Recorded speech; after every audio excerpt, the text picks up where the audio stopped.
another version of discipline and focus and intentionality. So you got to sacrifice the old you. I know you keep celebrating small wins and what you accomplished 5 years ago, 2 years ago, what you did in high school. I need you to find a mirror, and I need you to say goodbye to the old version of yourself.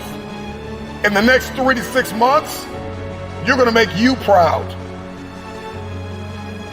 The next thing that's gotta go is fear, pride, and ego.